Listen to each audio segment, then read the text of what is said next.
Hey pirate fans around the world, this is Pirate Madagascar.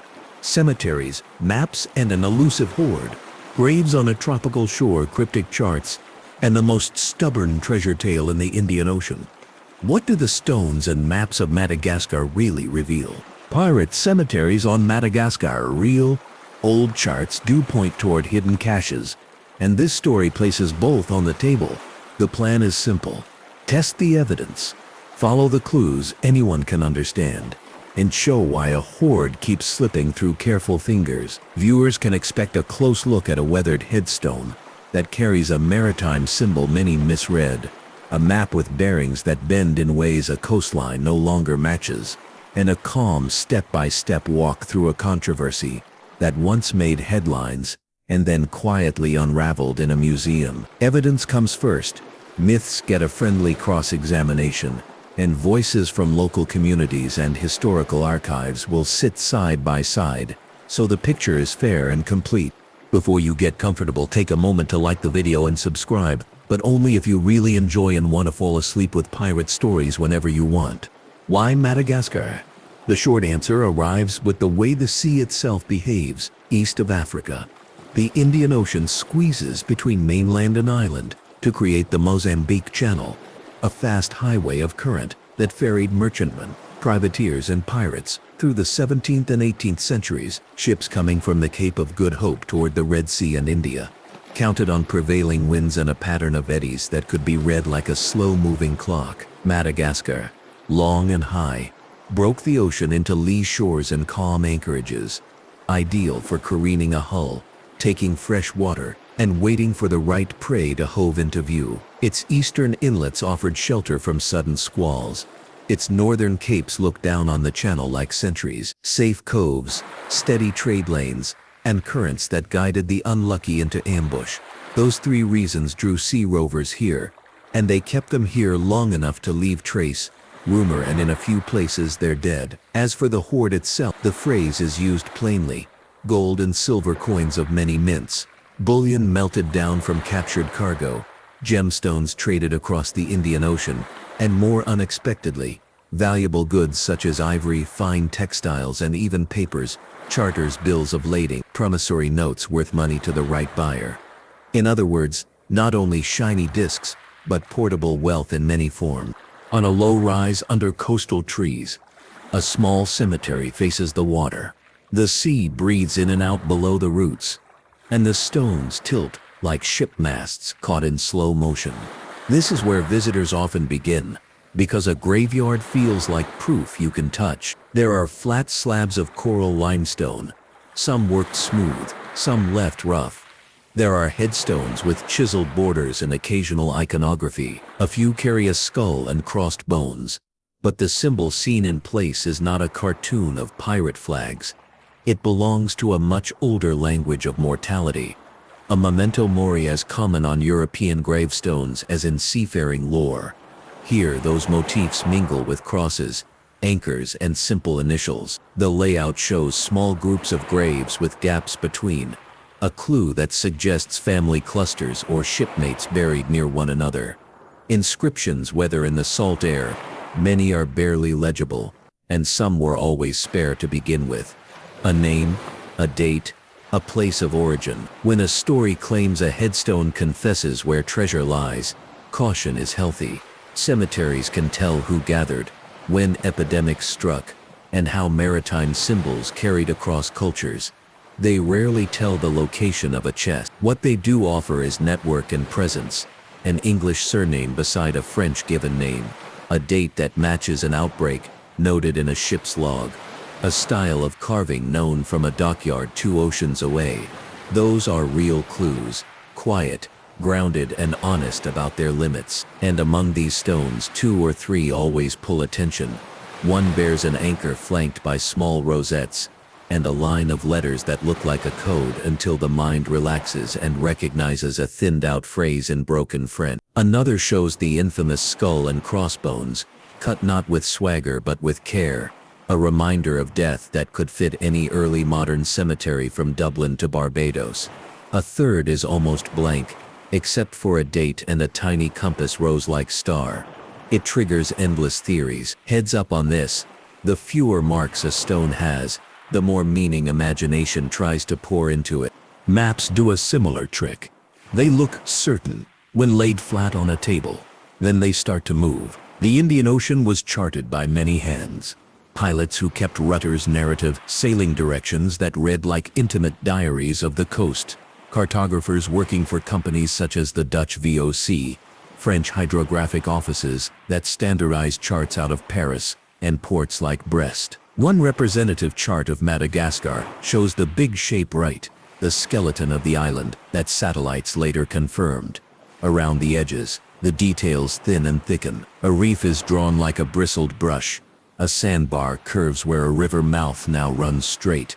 A headland bears a name borrowed from another tongue and misspelled kindly. Bearings are written in neat numbers, and tide notes sit in the margins. The mind wants to say, here is the path. The sea answers, that was the path once.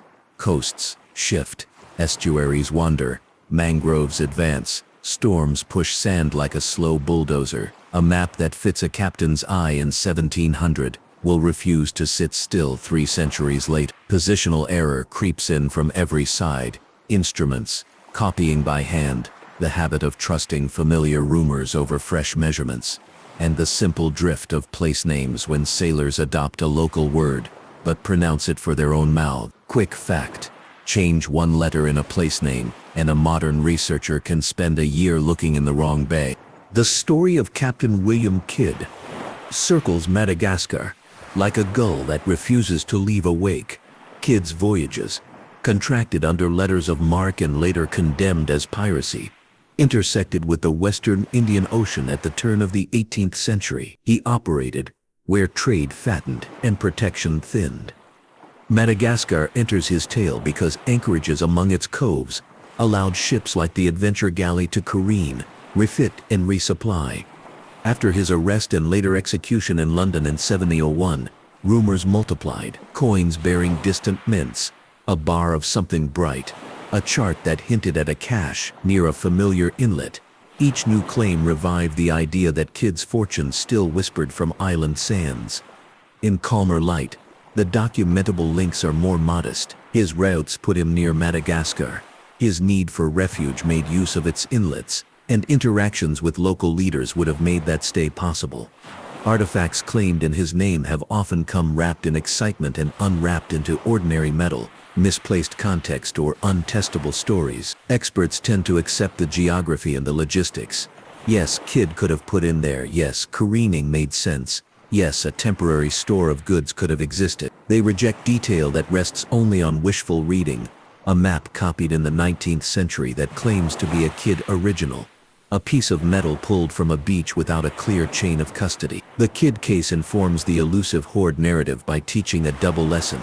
Everything about Madagascar and pirate logistics makes a temporary stash plausible, and almost everything that turns up with a fanfare dissolves under basic checks.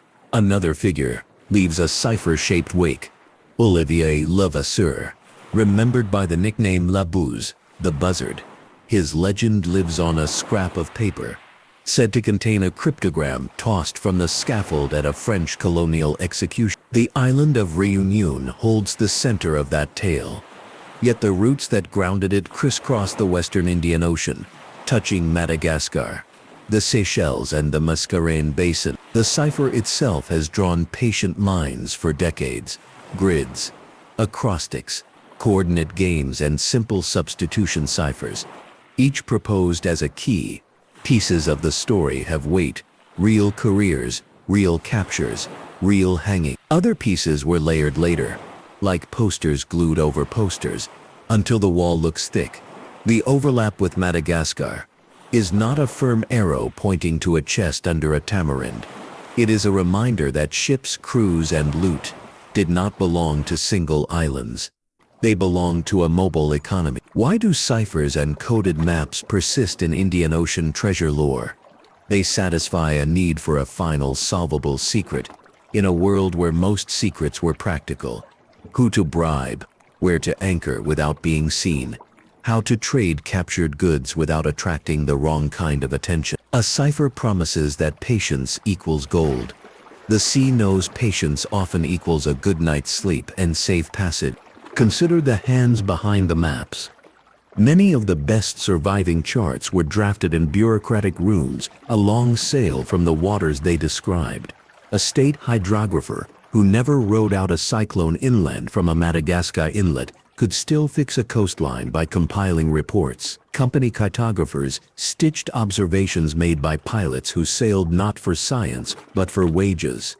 Copying introduced errors. Copying also hardened rumors into features. A cape noted once as possibly dangerous might become a black dot of certainty on the next edition. Danger symbols served a dual role, warning and insurance. If a chart marked a reef that never existed, and a ship avoided it, no one complained. If a chart omitted a reef and a ship struck, careers could end. In that cautious culture, hearsay often survived longer than accuracy. Over time, those copy errors morphed into treasure clues because any mark that looks odd attracts interpretation. A misplaced cross that signified a church can become, in an imaginative retelling, a secret cache marker. A dotted line showing a safe channel becomes, under the wrong lamp, a path to a cave. All of this sits on shore among people who lived, married, traded, and made choices that shaped pirate survival. Malagasy communities did not exist as a backdrop. They were active partners in some periods and regions. Alliances were made for mutual benefit. Pirates needed safe water, fruit, meat, local knowledge, and artisans who could mend and build. Chiefs and confederations needed goods, protection, and sometimes a way to balance rival forces. Marriages created kin ties. Children with European and Malagasy parentage were not rare. Languages braided together in harbors and villages. Place names carry traces of these meet points. Cemeteries reflect them too. A surname common in Bristol sits beside a Malagasy given name.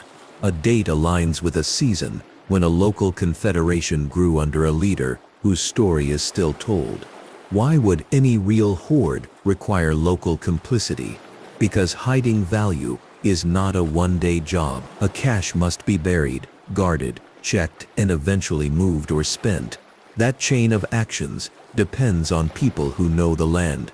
Without community help, a grand treasure chest becomes a heavy problem no foreign crew can lift for long. A name that often appears in half smiles and raised eyebrows is Libertalia, a supposed pirate republic that many wish were true. Its printed birth comes from early 18th century pages that mix authentic biographies with imaginative scenes. The utopian haven it describes, where pirates set aside flags and tyrants and rule themselves with wise equality, reads more like a political pamphlet than a report from a harbor. Archives fall quiet where the story shouts, and archaeology has not lifted it out of legend. Why does Libertalia matter if it likely never existed? Because the idea bends modern expectations. When a viewer hears Madagascar, the mind may conjure a libertarian experiment in the tropics and then expect a dramatic singular hoard to match. The real island offered something different and in its way more interesting. Practical alliances, mixed communities, and money that moved through the same markets as spices, silk, and salt beef. So what exactly is meant by the hoard? Imagine the spoils of the Indian Ocean trade world passing through a ship's hold. Spanish silver reales from the Americas, paid out in Manila and reappearing in Asian ports.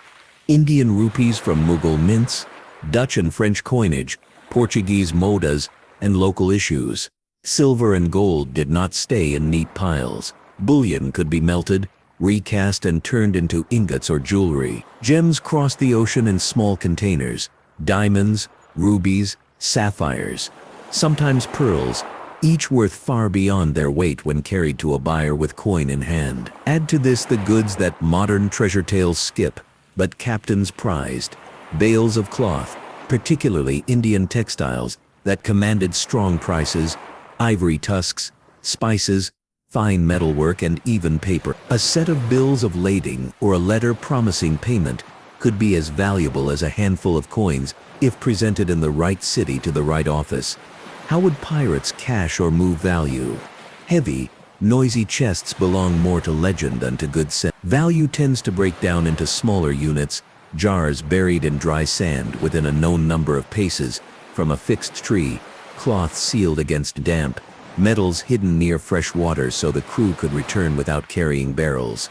Concealment patterns cluster near anchorages and reliable streams. Logistics matter. A chest of coins is manageable. 10 chests are a liability, especially when cyclones visit and crews need to run light. Weight forces choice. The smartest caches are portable and layered. Part hidden ashore, part held on a consort ship, part traded fast to convert loot into supplies and local goodwill. When people picture treasure, they picture gold. In practice, they should also picture cloth and promise. Clue hunting today means layering old charts over new coasts. And it begins with admitting the shoreline has shifted. Coastline change, driven by sedimentation, sea level variation, and mangrove growth, means a beach drawn long ago might now be a muddy inlet. Modern tools help, but they cannot resuscitate a headland that storms shave to a stump. GPS gives precise positions, satellites add contour, tidal ranges can be predicted with accuracy. The art is in translation. Triangulation from headlands and reefs is simple geometry. A navigator notes from point A bearing northeast by east 6 miles to a sandbar, then steer east to pass a reef shown by breaking water river mouth ahead. If point A has slumped and the river mouth migrated, the original triangle contracts or expands. Identifying mismatch to toponyms is another careful step. A place name pronounced in a European style might be a softened version of a Malagasy word, and a researcher must listen for the original shape. A focused mini demo. An old bearing says from Cape Saint something, steer NNE until you see the twin palms on the headland. Then turn east half a point for 2 leagues. Modern translation needs a cape that fits, an allowance for twin palms that no longer stand, and an understanding that east half a point is a fraction of a compass division not used today. Convert leagues to nautical miles, adjust for likely compass error and draw an arc. The resulting search box may sit partly on land that used to be sand and partly in shallow water that used to be land. That is where a careful dig or dive starts, not where a chest must be. Now to the expeditions and controversies, the part that invites headlines and then demands patience. Over the years, teams have announced discoveries around Madagascar's coves and islands.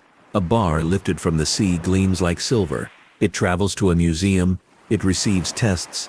The story shifts. Officials weigh in. Conservators measure alloys. Statements are amended. This cycle teaches something essential. Verification is not a buzzkill. It is the difference between a souvenir and a find. Conservation standards exist because the moment an object leaves its context, data is lost. A chest moved from a layer of sediment. Without recording that layer's chemistry loses its date. Salvage aims for speed and sale. Science aims for knowledge and preservation. It is not that one is always wrong and the other always right. It is that their goals in the moment rarely align. Lessons learned from these episodes now shape how researchers read the cemetery and the maps. A skull and crossbones on a grave is not green light for a spade. A dot on a chart is not an arrow. If an object appears, it must be documented with its precise location, photographed in place, and then tested by a lab that has no stake in a dramatic outcome. Calm process protects real story. A calm process also diffuses myths that linger because they are fun to repeat. 4 deserve a friendly debunk. First, the famous X marks the spot. On practical maps, X marks many things. 10 degrees, a temporary camp, a wish. Treasure charts with bold X's tend to be late fakes or harmless doodles. The alternative is a pattern of bearings and distances that point to a place without shouting. Second, the evergreen skull and bones. On graves, the motif means mortality, not membership in a pirate club. It appears in churchyards across Europe and the Americas and signals the blunt truth that life ends. Third, the omniscient master map. The idea that one chart contains every cache laid by a fleet of captains. Real captains did not risk everything on a single page someone else could steal. They used memory, trusted men and simple directions for small stashes. Fourth, the sign that a coconut tree leaning 17 degrees means dig here. Trees are unreliable witnesses. Storms rearrange them. The better explanation for oddly leaning trees is wind, not code. Heads up on this. Busting a myth does not make a story smaller. It makes the remaining truth easier to see. Comparative cemeteries help measure what is typical and what is special. In one Atlantic harbor long used by privateers, graves carry anchors and suns without pirate headlines. In a Caribbean outpost, markers mix Spanish and English names with no hint of hidden gold beneath them. Those comparisons show that maritime symbols on headstones are normal where sailors lived and died. What is unique in Madagascar's sites is the mix of elements: European carving techniques adapted to local stone, inscriptions that slip between languages, and placement that reflects both view of the sea and use of the land by nearby villages. The result is not a novelty museum, but a record of an international shoreline. Decoding symbols deserves its own gentle field guide, kept short enough to remember. An anchor tends to signal hope or safe harbor. In Christian art, on seafarers' graves it can also simply mean this person worked at sea. A compass rose can measure the idea of a life steered correctly. It can also be an artisan's flourish. Crossed bones under a skull ask the living to remember mortality. Ropes, knots, and shells can hint at trades. What symbols do not mean a skull by itself is not a guarantee of a pirate's burial, and an anchor over a line is not code for bearing and distance. When a mark looks unfamiliar, ambiguity is not failure. It is honesty. Responsible handling of ambiguity keeps each clue in proportion. A stone with 3 circles and a line may be a mason's signature, not a secret direction to a creek bed. To fix all of this in time, a quick chronological spine helps. Madagascar's pirate century is not neat, but its rhythm can be felt. European and Arab traders had used these seas for centuries. European privateers and pirates became frequent in the late 17th century, as wars created both opportunity and crackdowns. The peak arrives when trade is fat, war is constant, and naval patrols thin out in distant waters. Suppression follows as empires decide the cost of tolerating sea rovers is too high and send ships with orders and new laws. Afterlives linger in mixed communities, in sons and daughters who belong to both worlds, and in stories told to explain stones on a hill. On that spine, the cemetery appears after enough crews have passed through to leave their dead. The mapping episodes concentrate when companies invest heavily in accurate charts.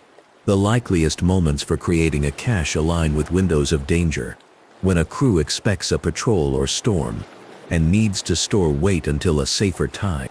What if someone today wanted to go looking purely as a thought exercise? Law, ethics, and risk set the stage before any excitement. Many coastal areas are protected heritage sites.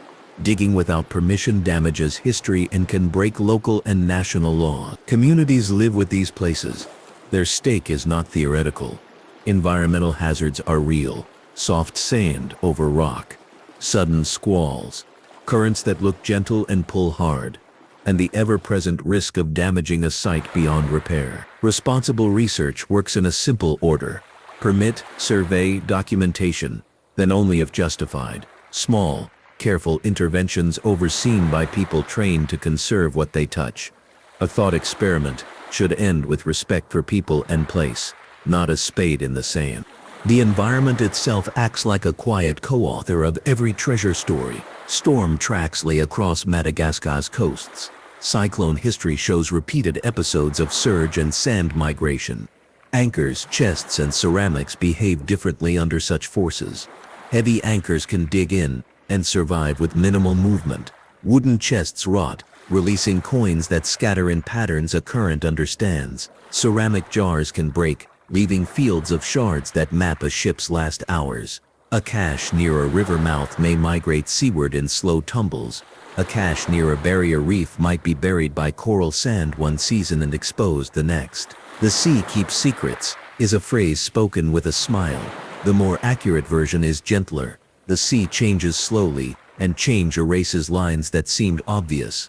Even when the sea calms, human factors keep a hoard hidden. Deception as a strategy makes sense in a world without safe banks. Crews could leave false markers to mislead pursuers, or even future enemies among their own kind.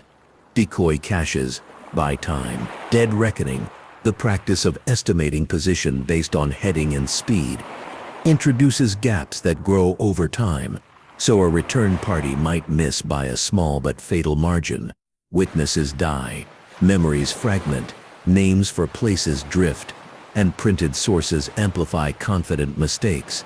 Cemetery narratives can be retrofitted to treasure tales because they are sturdy. A stone never moves much. A story can be tied to it at leisure. A visitor sees a skull on a slab and creates a line to a chest that never existed. The brain is a mapmaker that loves an easy arrow. The economic context is the quiet backbone. Follow the money, and the hoard's shape changes. Indian Ocean trade networks moved coin because coin made trade faster. But coin was never the only store of value. Bullion could be melted. Cloth could be sold for more in one port than another. Spices acted like currency. Mint shortages and reminting practices meant coins could be melted and reissued, making it tricky to match a piece of silver found today to a specific ship taken then. Non-coin valuables could outstrip coins in worth when the buyer wanted them. A bale of fine cloth might change a chief's political fortunes more than a sack of coins. All this supports a case for dispersed hoards, value kept in several places and several forms rather than a single jackpot waiting under a single tree. It is less romantic to imagine, but it matches how people manage risk when the sea is their bank. To make space for curiosity, a quick montage of treasure trails compresses high-interest leads into clear verdicts. First, a map note claims a split rock by the bay, marks a turn inland. The rock exists. The split is natural, verdict promising as a landmark, not as a code. Second, a grave with a compass rose carved off-center seems to point at a distant hill. Measurements show the carving's orientation aligns with the stonecutter's habit, not a bearing. Verdict weak. Third, a log fragment mentions bartered silver for beef. Near a specific river, archaeology finds butchered bone waste. Near a centuries-old village site, verdict plausible context, not a cache. Fourth, a rumor places a chest in a cave halfway between two capes, where the waves sigh. The coastline has 3 such caves, all swept by surge. Verdict busted for safety reasons alone. Fifth, an oral history says grandfather saw coins by the roots after a storm. Storms do reveal, roots do clutch. Verdict promising if tied to a documented erosion event and followed gently, with permission and care. Quick fact: the best leads respect both land and people. With those trails explored, attention can return to the ledger. What holds up after a long walk? Pirate cemeteries exist and show mixed communities with maritime symbols. Strong, old charts show anchorages and hazards that make strategic sense. Strong, specific treasure map clues dissolve under analysis. Speculative, expeditions that announced spectacular finds often fell short under independent tests. Debunked or unproven, a hoard in the sense of value stored in several forms and places remains plausible. Plausible, the existence of a single intact enormous chest, left untouched for centuries under an often visited tree, remains the least likely version of events. Weak, some questions remain open, and honestly so, whether certain inlets hosted temporary caches that were later moved, whether particular artifacts in local museums come from documented contexts that can still be examined, whether underwater sites near known careening places hold small, recoverable traces worth conserving. Back on the shore, the light has softened. The cemetery is the same. Leaning stones, quiet symbols, the ocean repeating its simple lesson. The maps have not stopped moving, but they have slowed, just enough to be useful when read without hurry. The Hoard in this calmer view is elusive because it is not one thing. It is lives intersecting on an island where currents meet, lives that turned coins into cloth and back again, lives that married across languages, lives that wrote maps both on paper and in memory. Madagascar matters in pirate memory because it was real enough to work safe water, watchful hills, and people who made deals. Madagascar matters in pirate reality for the same reason. If a next chapter is promised, it will be a deep dive on a single chart maker whose careful errors shaped generations of searching, or a documented wreck whose story can be told without guessing. For now, the shore keeps its balanced stones that remember, maps that move, and a treasure tale that stays just out of reach, not to tease, but to remind that the past is richer when it is shared, not seized. The shoreline that seemed to close the story opens again as the tide settles, because the island refuses to be summarized in a single glance, and the evidence is generous when given time. The sea lanes that drew captains toward this coast can be pictured with a child's globe and a finger tracing arcs. Ships that rounded the Cape of Good Hope looked for steady winds. The southern Indian Ocean offered them, and the channel between Africa and Madagascar acted like a funnel, narrowing traffic into predictable paths. A vessel in need of repair preferred a lee shore, a place where wind and waves quieted behind land. Madagascar, long as a stretched sail, made many such calm spots. The land in return asked for nothing special: fresh water from a stream, fruit from nearby groves, wood for fires, and a place to roll a ship on her side and scrape the hull clean. That practical exchange, safe anchorage for careful behavior, built the pattern that would leave graves, stories, and the rumor of a hoard. A visitor walking inland from one quiet cove reaches a cemetery made of simple stones. There is no iron fence, just brush and the occasional whisper of insects.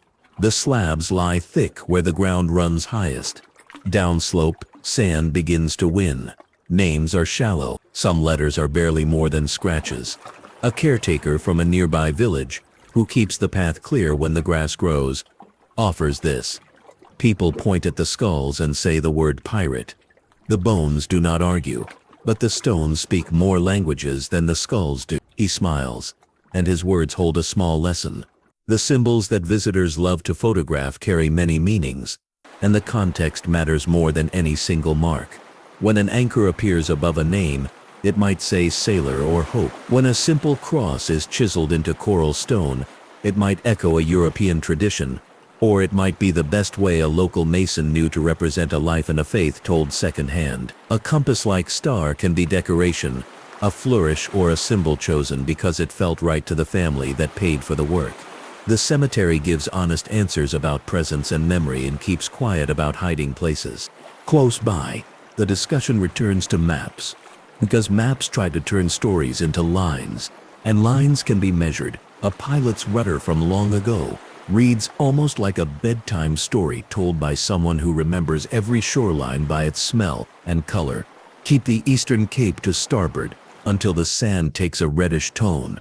That is the river that turns shallow. In modern words, this means look for a change in sediment color. It marks a freshwater mouth. But rivers in sandy countries move. They shift their mouths after heavy seasons, and mangroves feed on that opportunity, expanding like a slow green tide. A chart drafted in a company office far away might copy that rudder, convert reddish sand into a symbol, and add a caution about a shallow bar. The next edition might copy the caution, but drop the note about the sand color. Later, a searcher might see a symbol for a shallow bar, where none exists, now, and think it is a hint placed by a clever hand. The truth is simpler and kinder. People doing their best to save ships copied what they heard and what they saw, and time changed the coast underneath their efforts. Quick fact: if a chart shows a danger that no one has ever hit, it can still be a true chart, because the warning itself made sailors steer wide. A slow step-by-step demonstration of translation helps the mind settle. An old note says, "From the cape like a crouching ox, steer northeast by east for 3 miles to the outer bar. Keep the twin palms lined until the right-hand reef breaks white. Then turn to east for 2 miles to the cove with the stream." The shape of a cape that looks like an animal is friendly to remember and hard to match after centuries, because cliffs slump and trees change the outline. The bearing northeast by east belongs to a 32-point compass rose. On that rose, northeast by east sits 1 point east of northeast, a narrow slice. 3 miles could be sea miles of different lengths depending on the mapmaker's habits. The outer bar is a sandbar off the river mouth. The twin palms are tall today and gone tomorrow if a storm takes them. The reef breaking white is a cue that survives if swell patterns remain. The instruction to turn east for 2 miles to find the cove with the stream depends on the stream still meeting the sea in that cove. If the stream now arrives farther down the beach, cove fooled people who did not know it had moved. Triangulation corrects for some of this. A modern researcher draws one line from the cape at the right bearing and another from a fixed rock known to stand through time. Where they meet, a search box begins. A drone, a handheld GPS, and a tide table complete the toolkit. The work is not romantic in the old sense. It is patient and in its way, more satisfying. With patience established, the narrative returns to Captain Kidd for a gentler profile than legend grants. His career, viewed without theatrics, belonged to a world where governments handed commissions and then regretted the political cost. Letters of marque made private war legal in a narrow lane. Step a foot outside, and the same act became piracy in the courtroom. Madagascar entered the story because it sat where money moved and law thinned. Kidd's need to keep his ship seaworthy brought him into the shelter of coves, with clean sand for careening and streams cold enough to keep crews healthy.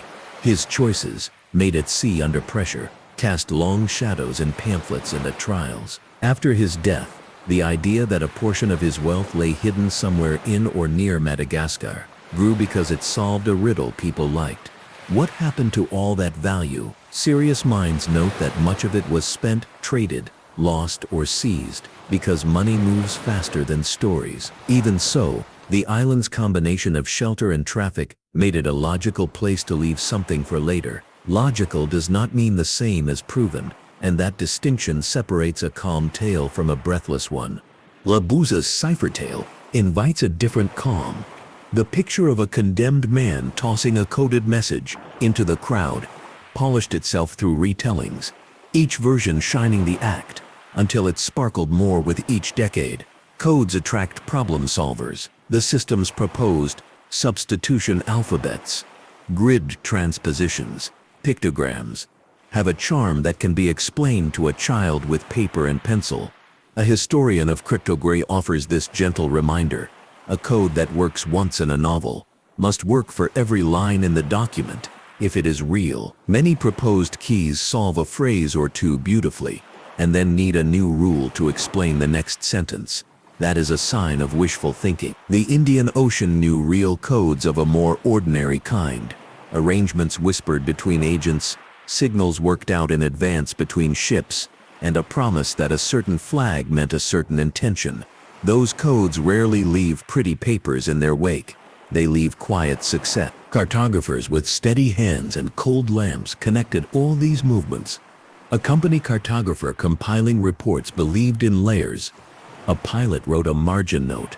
The cartographer added it, sometimes with a small qualifier, sometimes as a hard mark. If the office preferred certainty, the cartographer's boss wanted a product that kept ships safe and kept the company out of court. So the mark leaned toward caution. That is how a dot travels from a comment to a feature. When a later reader looks for treasure, that dot can be mistaken for a secret, especially if it sits near a cove, now known by a name that sailed in from Europe. A historian of maps notes that some of the most persistent errors traveled the farthest because no one wanted to be the person who erased a danger and was wrong. In most cases, the error did not sink a ship. It just made the passage slower. That inertia is how myths find a home on a chart that never intended to shelter them. Back on land, communities tell stories that combine maritime life and local politics. Pirate crews bought food, traded goods, and sometimes married into families, which turned a temporary anchorage into a place where children learned multiple languages and customs, rubbed against each other until they fit. A grandmother in a coastal village tells the same story every year on a festival day about a man with a beard like driftwood who brought a fabric so soft it made neighbors gasp.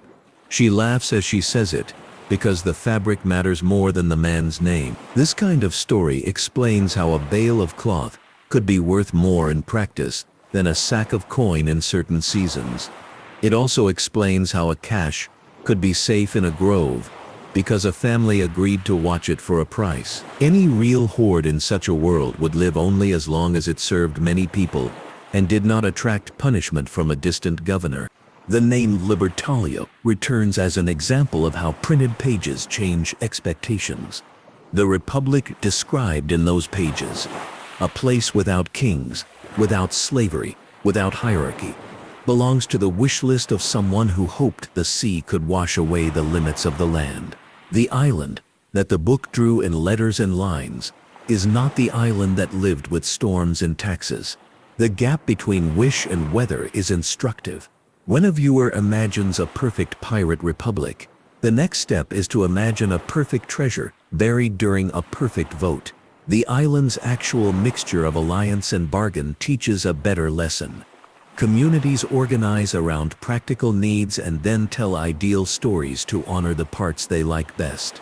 The map of the mind is elegant. The map of the shore is messy. Turning back to the Hoard, a clearer picture forms by listing real cargoes and the routes they took. Spanish silver crossed from the Americas to Asia. It paid for goods in Manila and came back as coin or product into Indian Ocean markets. Indian rupees moved locally and regionally. The marks on their faces do not change the fact that they bought food, cloth, and service where they landed. Dutch and French coins came with ships and left with traders. Bullion melted and reshaped answered to whoever had a steady fire and a mold. Gems packed small but traveled far. Their value depended on who could certify them in a city and who wanted them that year.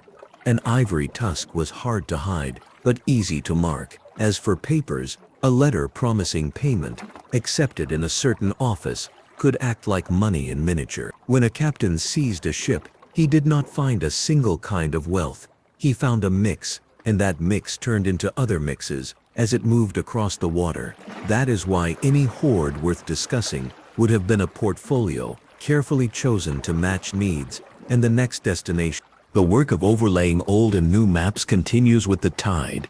Modern analysts classify shore segments by change rate: stable rock, moderately changing sand, highly dynamic river delta. They give higher trust to features that last, headlands, hills with bedrock, reefs fixed in limestone, than to features that breathe sandbars, mangroves. A practical tip from a coastal geographer: when an old chart uses a single tree as a reference point, look around for the line of wind that made the tree lean. The line remains even when the tree is gone. The lean tells the general wind direction, which can confirm the old compass bearing. Another tip: convert old distances not just by arithmetic, but by pace. If a pilot wrote 1 hour by oars between 2 points, the distance changes if there was a current, a headwind, or a loaded boat. The phrase can mean 3 different numbers. Interpreting it humbly is better than demanding it match a preferred figure.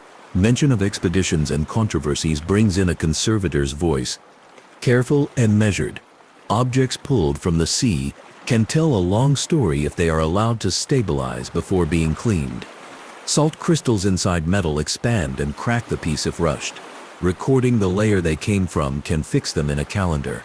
This kind of reminder puts romance in its proper seat. A bar raised on a sunny day looks like instant proof. A lab record written in a windowless room months later turns out to be the key to whether that bar belonged to a shipwreck from the right century or a modern spill. Officials who oversee heritage sites speak in the same tone. There is pride in the island's history and a wish to keep it for children. That is the stake, plain and deep. Softly, the myths return for a second. Shorter review, because repetition is how stories take hold. The skull and bones on a headstone. The X, the one map that solves everything. The tree that always points. Each myth falls apart under gentle pressure. Alternative explanations. Memento mori. Cautious chart making. Distributed memory. Wind lines. Prove more durable. Myths are not scolded. They are invited to sit on a lower shelf, where they can entertain without being asked to carry weight they cannot hold. Comparative cemeteries add one more tool: scale. A harbor that served whalers for 50 years has graves with similar symbols, but no treasure rumors because the community understood those symbols as normal. A port that saw multiple nationalities bury their sailors carries carvings in different styles without anyone trying to read coded bearings out of them. Madagascar's coastal graves feel different, not because the stones themselves are more mysterious, but because the larger story of pirates and hoards hangs above them like a colorful banner.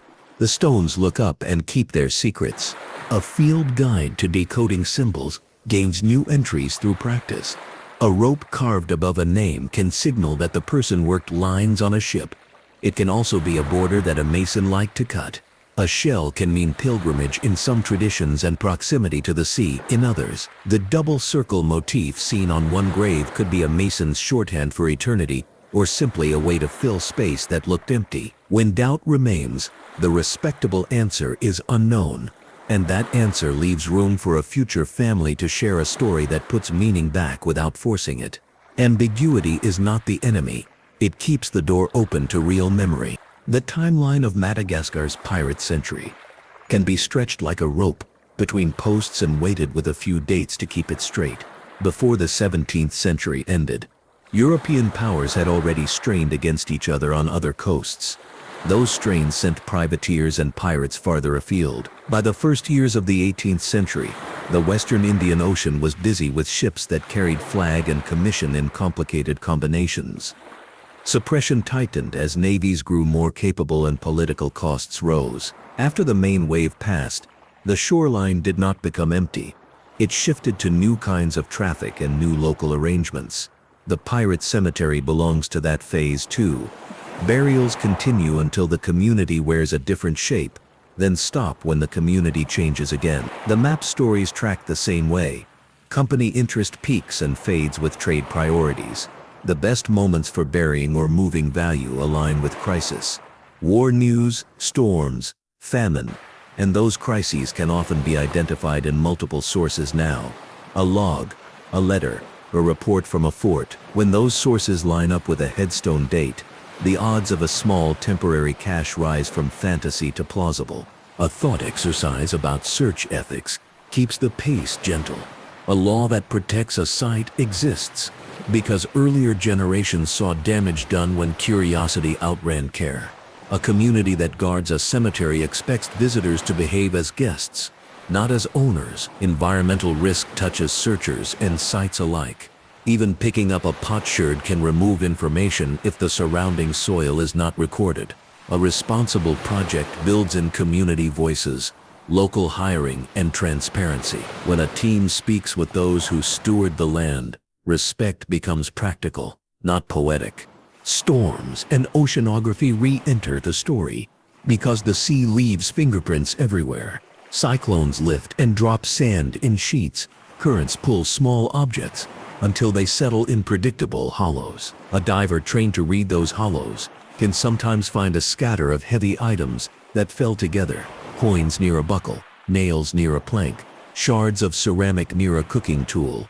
A cache hidden onshore has a different fate. Roots crack containers, animals dig, and flood water can move a jar far from where it was first placed. A gentle rule of thumb says that the heavier the object and the more sheltered its setting, the more likely it is to stay near its original spot. The lighter the object and the more open the setting, the larger its travel radius over time. Knowing this narrows the search areas without pretending certainty. Human strategies keep returning because they are where the story breathes. Deception worked because it did not have to fool everyone forever. It only had to buy a day, a week, a season. A false marker, one hill over, wastes a pursuer's time. A decoy cache, lighter than it looks, satisfies a quick search. Directions given only to a few mean that a death can break a chain that might have reached back to a grove. Printed sources pick up rumors like burrs. Once caught, those rumors travel farther than facts that weighed more in their own time. A calm mind plucks off the burrs and keeps walking. The economics of the sea keep the ledger clear. When the market valued cloth more than coin in a certain port, a captain who wanted food and goodwill bought cloth with coin and used cloth to pay for services. Later, when coin was needed to pay someone who accepted nothing else, cloth became coin again. That is why a hoard might be a cave with jars of silver in one year and a storeroom with bales of fabric in another. The value never stopped moving. A scholar of early modern money puts it this way: think of value like water in a canal system. It fills whichever basin traders happen to dig. It is never all in one pool for long. That image helps explain why so few single, untouched caches last for centuries. A longer montage of treasure trails fills the canvas with variety and verdicts that respect nuance. A weathered note found inside a second-hand book, bought at a port that once served privateers, mentions the stone with a hole where the goat drinks. A searcher finds a stone basin near a spring scarred by an iron ring long rusted away. Goats still come. This could be a meeting spot, a watering place for caravans, or a marker used by generations. Verdict promising as a social coordinate, not proof of a stash. A chart shows 3 small crosses near a cliff. A later hand labels them church. The region never held a church there, but it did hold 3 graves. Verdict mislabeling that later readers made into mystery. The better explanation is a symbol set carried over from a different map series. A sailor's diary uses a term for a reef that modern dictionaries translate poorly. Local elders still use a word that fits the shape perfectly. Verdict place name drift reversed by community memory, valuable for aligning old text with current geography. A traveler's tale from a century later says, people still bring up coins after storms. Interviewed elders agree storms expose old layers, but they add that the coins might come from a wreck that broke within sight of the shore and not from any buried chest. Verdict plausible, with a limited search window after each big storm, always with permission. A rumor blames a specific grave for hiding the key, but the family who tends it recounts a different story altogether. The symbol is for a son lost at sea. Verdict closed to speculation out of respect, a reminder that living memory outranks clever guesses. As the montage fades, the evidence ledger strengthens. Items move to different columns based on everything seen and heard. The ledger now reads like a museum label that does not shy away from uncertainty. Cemeteries. Firmly real, with clear maritime connections, places of layered identity where local and foreign hands shaped memory together. Maps. Robust for safe navigation and honest in their limits. Valuable for locating anchorages and for reconstructing sailing practices. Weak when treated as treasure codes. Expeditions. Mixed. The best ones are patient and documented. The loudest announcements often lose detail under testing. Hoards. Dispersed in life, dispersed in aftermath. Small caches entirely possible. Single enormous chest under the same tree for 3 centuries unlikely. Night settles as if to prove that subtlety can hold attention longer than spectacle. A gentle wind crosses mangroves and carries the smell of salt and leaves. The cemetery holds its place, and the graves do not change shape for cameras or flashlights. A child might ask why people buried far from home would lie with their faces to the sea. A simple answer is offered. It was what the living wanted, so they could remember the dead belonged to both land and water. That answer grows with the viewer. It explains why the stones matter even when they refuse to point toward gold. They are proof of belonging in a place where ships came and went. A cartography historian sits with a notebook and explains a favorite example that ties all threads. A 17th century chart marks a small inlet with an elegant flourish, then writes a single word that means quiet. Later charts remove the flourish and leave the inlet without a note. For 2 centuries, that inlet remains quiet, because the main road of trade passes elsewhere. In the 20th century, A new harbor is dug beyond it, and the inlet becomes a backwater for fishermen. The cemetery sits above it all. The word quiet on that old chart is not romantic, it is observational. Quiet places invite refuge. Refuge invites stories. Stories invite hoard rumors. The chain makes sense when each link is shown in good light. A gentle reminder closes in, whispered by the patterns the viewer has just learned to recognize. The most engaging clues in the first 10 minutes. The anchor on a stone, the moving coastline, the contradictions between a gleaming bar and a lab result have gained depth, not lost it. The stones say who gathered, the maps say how they moved. The hoard, redefined as value in motion, explains why the story persists without a single jackpot. To end it, the viewer who arrived for treasure finds treasure of another kind, a felt understanding of how people lived between sea and shore. A final walk puts everything back where it belongs. The narrator returns to the cove, but speaks only of what anyone can see and know. The ocean gives back coins, sometimes, because storms are generous in strange ways. Villages keep paths clear to the graves, because ancestors deserve respect regardless of their flags. Archival pages sleep until someone reads them kindly, and when they are read kindly, they give accurate maps of behavior even when the coastline has changed. The elusive hoard becomes a phrase with a precise meaning, the part of the past that remains out of reach, not because it is teased, but because it belongs to a web of choices, tides and hands that cannot be collected in one place. That precise meaning comforts rather than frustrates. It shows that the fascination with Madagascar's pirate century does not require a single chest to be opened. It requires attention to stones that remember and charts that guide. At the last, a seabird crosses from headland to headland, tracing the line that ships once followed. The cemetery, steady on its rise, continues to look over the horizon, as if counting sails. The maps on a table nearby, old and new, refuse to be enemies. They lie together, like relatives who have argued and decided to share the same meal. And the hoard, still elusive, takes its rightful seat at the center of the tale, less a pile of metal and more a living pattern that explains why this island mattered then and why it still matters to anyone who cares about honest stories told without hurry. The closing thought returns the promise made at the start, quietly fulfilled. What the stones and maps of Madagascar really reveal is not a single spot to dig, but the shape of a world where risk, refuge, and relationship decided the fate of every coin, every chart, and every life that came ashore.